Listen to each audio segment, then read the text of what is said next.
Hi, welcome along to DR Sports. We are here for our transfer show. It is, of course, January, and we're into the January transfer window.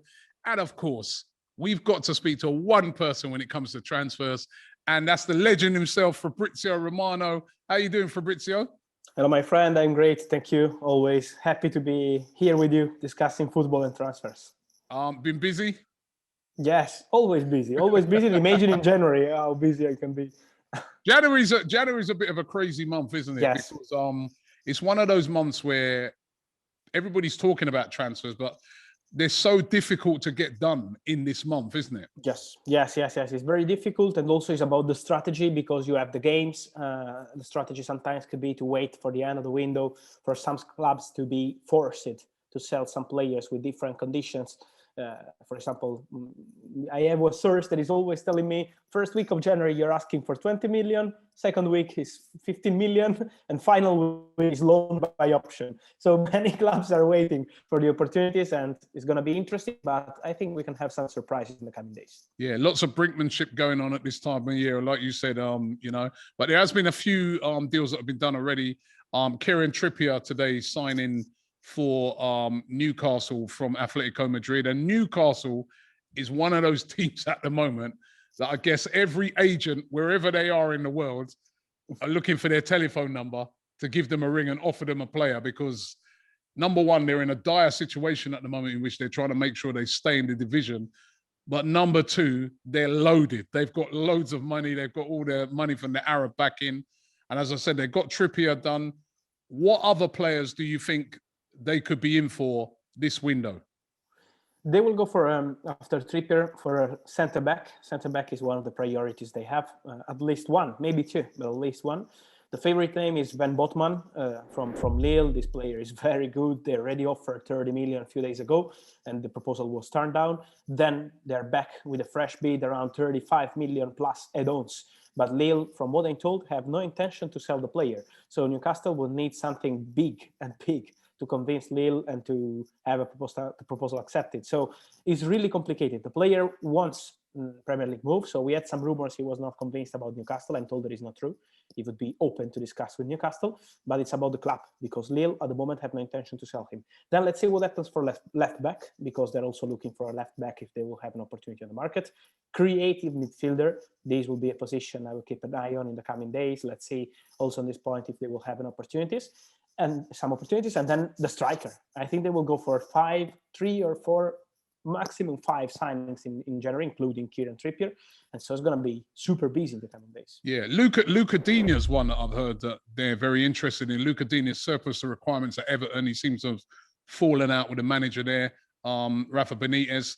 Could Luca Digne end up there? I mean, there seems to be a load of clubs interested in him at the moment. Big opportunity on the market, Lucas Digne. It's true that they have an interest in him, but I'm told that Lucas Digne has no interest in going to Newcastle. So I don't see Digne to Newcastle. I'm sure that he will leave Everton 100%, also because they signed Nikolenko, so they have no necessity to keep him. He's going to leave. He's waiting to see, and we all are waiting to see what Chelsea will decide to do to replace Ben Chilwell, if they want to sign a new player or maybe try again to recall Emerson Palmieri, but it's absolutely not easy with Lyon. So keep an eye on Chelsea, but I will keep an eye also on the team. You have the shirt on your left, because Aston Villa are interested in Lucas Digne. They did a big one with Coutinho, and so a lot of clubs on him. I think next week will be key.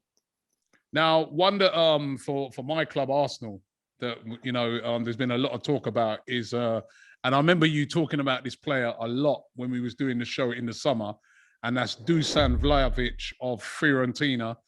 I remember you were singing his praises and saying that this guy is good enough to play in any of the top clubs, and now they're all starting to hover for him.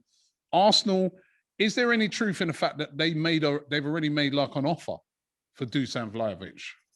Yes, it's true that they approached Fiorentina to have a negotiation for Vlahovic, to try to find a way. They have good relationship also because Lucas Torreira is on loan to Fiorentina with a buy option from Arsenal. And so it's a very, very good relationship between clubs. The problem is about the player. It's still the same situation, I'm told. And this is why it's still not in advanced stages or close to be completed. Because at the moment, from player side and agent side, they are not open to talk with Arsenal and to move to Arsenal in January. It seems that the player wants to stay at Fiorentina till the end of the season to bring Fiorentina back to European football and then leave the club in the summer. let's see what happens, because maybe Arsenal will be able, with a lot of money or with a project or something different, to change his mind in January. But as of now, I still see this move as complicated, or something is going to change on agents' side, or it's going to be very difficult. And on Arsenal, Aubameyang, you know what I mean? Because, you know, Aubameyang's been left out of the squads. He's away at the African Cup of Nations, got COVID now as well. But will he still be an Arsenal player, do you think, come the end of the January transfer window? Or could there be a Newcastle or Juventus, I've heard, have been interested in him? Or do you think he's staying put? What do you feel on that? We heard a lot of rumors also here in Italy about Juventus, but I'm told that at the moment they are not considering Aubameyang as a real possibility because of the salary. The real problem is the salary. We're talking about 15 million euros net per season as a salary. Is £1 million per month. And so it's a very big one. And clubs also like Juventus, but Italian clubs in general can't afford the salary also if it's for 6 months. So at the moment, I think the situation is really complicated with Aubameyang, because also people around Arsenal are a bit worried. They are not receiving big proposals for him. As you know better than anyone else, the situation is complicated. When you have this kind of player out of the team, it's always a problem. It's never easy to manage. So they hope that in the final week, in the final 2 weeks of the transfer window, maybe some opportunity will arrive. Some club will jump into it for a loan with an option or something like this. But as of now, it's still quiet, and they're still waiting to see what happens. What about another sort of outcast player? That's Anthony Martial at Manchester United. He's openly said that he wants to leave. Anybody in for him? He wants to go. He wants to try something new. And also the club, the board, Ralf Rangnick, they're respecting his idea to go after 7 years. He deserves to have some different opportunities. The problem is Manchester United, when Sevilla approached them, it was more than 1 week ago, they're still asking for loan fee and payment of whole salary for the player till the end of the season. This is why also in this case, salary is the problem. Sevilla can't pay the full salary of the player and also loan fee. And this is why I think that this kind of deals, Martial, Aubameyang, are going to take long, maybe for the final week or final 10 days of the window, because clubs will jump into this kind of opportunities when they know that maybe Manchester United, in the case of Martial, and Arsenal, in the case of Aubameyang, they will maybe share the salary or change their positions, because they know that the players want to go, but at the same point, it's still complicated to find a club. So let's see what happens with Barcelona, with the striker for Martial, if they maybe could be interested, but at the moment it's not negotiated yet with Anthony Martial, or if Sevilla will try again, but they can't pay full salary plus loan fee. What about Jesse Lingard, another Man United player who's been linked with moves away? West Ham, Newcastle again being spoken about. Yes, West Ham are still interested in him. They love the player, of course, after the amazing second part of the season he had there last year. And Newcastle approached him at the beginning of December. But the answer from the player was in December, he wants to wait. He wants to wait till the end of the season and then make a decision on his future. Why? Because it's better for free agents to move and not negotiating with the club, because they can get much more money. And so it's making sense on Lingard's side also to decide in a relaxed way what is the best solution. I'm sure that West Ham are still in contact with people close to Lingard, and they're still thinking of just Lingard as a perfect option for them. But the player at the moment is still keeping his time. So let's see, but it's not so easy for January. Now, there's a Liverpool or another team that, you know, if you speak to a lot of their fans, they're saying that they need to strengthen. And there's this guy, Luis Diaz, that, you know, has been linked heavily from Porto with a move to Liverpool. What are you hearing on that? You know, Liverpool in the last year, I'm told that they sent their scouts to watch this boy 3 times. They really appreciate his skills. But I'm also told that Liverpool are not going for him in January, also because Porto want around 60, 70 million to start a negotiation. So it's really complicated, and I don't see Liverpool doing this kind of business in January. So Luis Diaz is not going to Liverpool in January. Let's see in the summer, because I'm sure that in the summer, Liverpool will go for a winger. They have many names in the list, not only Luis Diaz, but for January is not an option.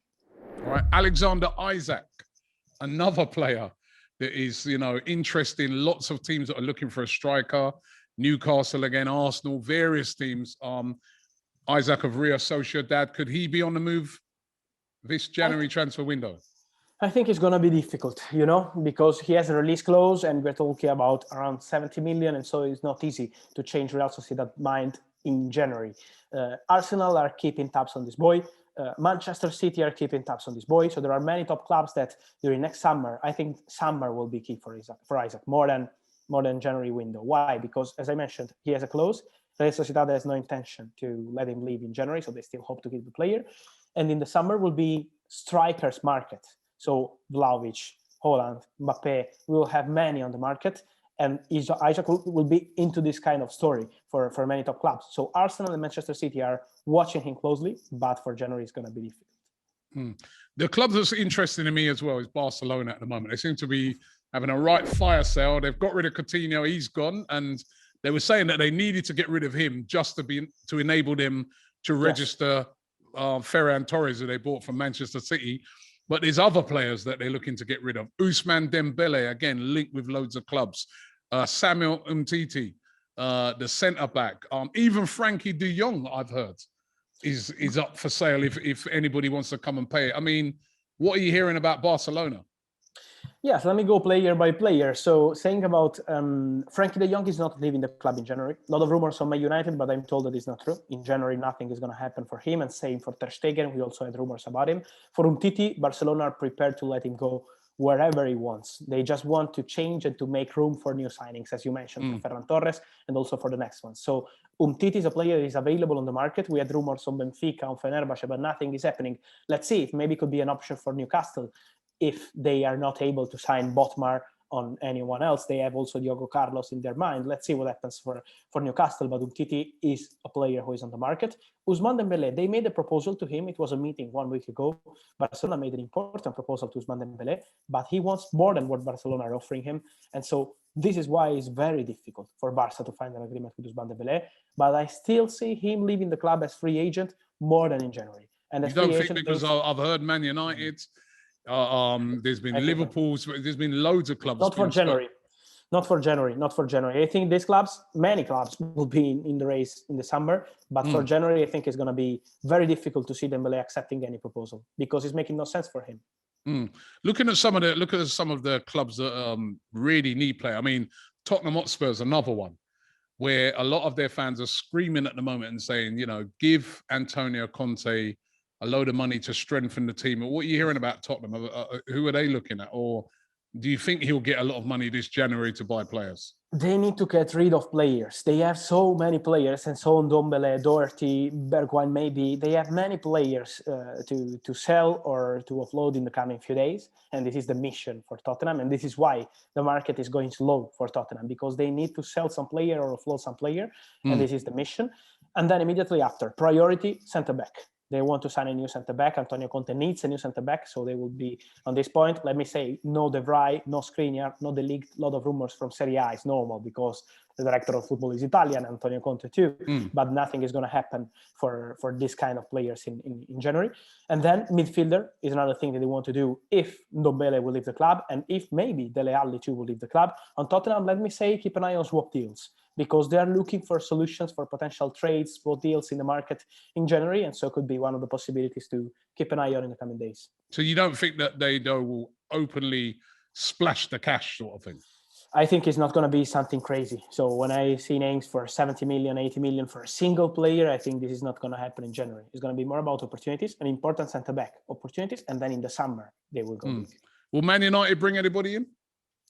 Maybe an opportunity in the midfield is the only one they're considering. Maybe it could be a loan deal, or maybe an opportunity for players like out of contract in the summer, like Zakaria from Borussia Mönchengladbach. He's a player that has been discussed a few weeks ago, but the focus is on the summer for Man United. So Boubacar Kamara, I've heard about as well. Not easy for January, I'm told. He's looking for summer move as free agent more than January move, Kamara. For Zakaria, he's been discussed with Man United, so it could be an option. But at the moment, it's still nothing advanced. So I can't say that Man United are 100% signing a player in January. At the moment, it's absolutely not guaranteed. Yeah, again, he's another player that's out of contract, like you said, in the summer. So could that be? You know, I mean, do you think Borussia Mönchengladbach would let him go? Do you think that they'd rather just hang on to him? Yes. They would let him go. Yes. Let him go. If they make a proposal around 6-7 million, it could be the right possibility to do it. Bruno Guimares as well is another one that's been a lot of teams have been speaking about. Again, you're talking about teams needing a midfield player. He's at Lyon at the moment, quality player. Could he leave? Or again, do you think this is too difficult to get done in January? It's difficult because of the price, 45 million, I'm told. This is what Lyon are asking for Bruno Guimares. Arsenal always had an interest in him. Arsenal will 100% sign a midfielder in January, but 45 million is a lot of money for Bruno Guimares in January. So it's kind of summer deal. This is the expectation. If someone wants to sign him now, is 45 million. So the moment for Arsenal is a lot of interest. Yes, good relationship with his agents, but at the same point, nothing agreed yet. It's going to be a real tough one, isn't it? This window, because it looks like nobody wants to shelve out the big money, but there's not a lot of obvious big loans either. Yes, no. It's absolutely, as you say, it's not easy. It's not easy because many clubs are waiting and waiting for the final days to have some opportunities. Look at Tottenham, for example, but also others.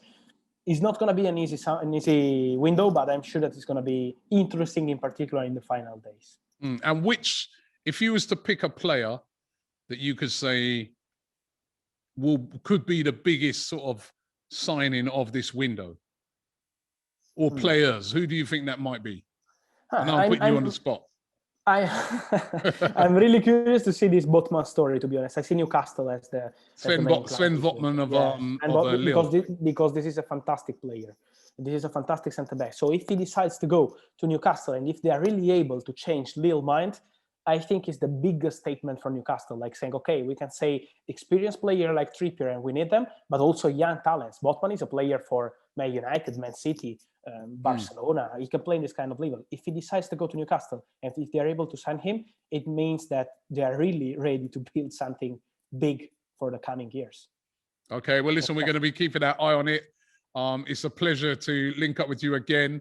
And we'll be asking you all along the way what you think, but we'll keep an eye on that one. Sven Botman, what you're saying, that you think that'd be the real statement signing if Newcastle could get that one done. Listen, thank you very much. You keep, get back to work. Get back to work. Thank you. Thanks for the calls, and see you next week. Thank you. Yeah, big up. We'll see you next week. That's Fabrizio Romano, transfer expert. Some great sort of things that he's bringing us up to date there. And he's right on that Sven Botman one, and on some of those signings that Newcastle are looking to make. They've got the money. They've got to stay in the division. But if they get that one over the line, that is a real statement that they're along in the party. And what would they be doing in the summer if they're still in the Premier League? You can catch up with it all here on DR Sports. Don't forget to subscribe to the channel and like this video. And thank you very much for watching.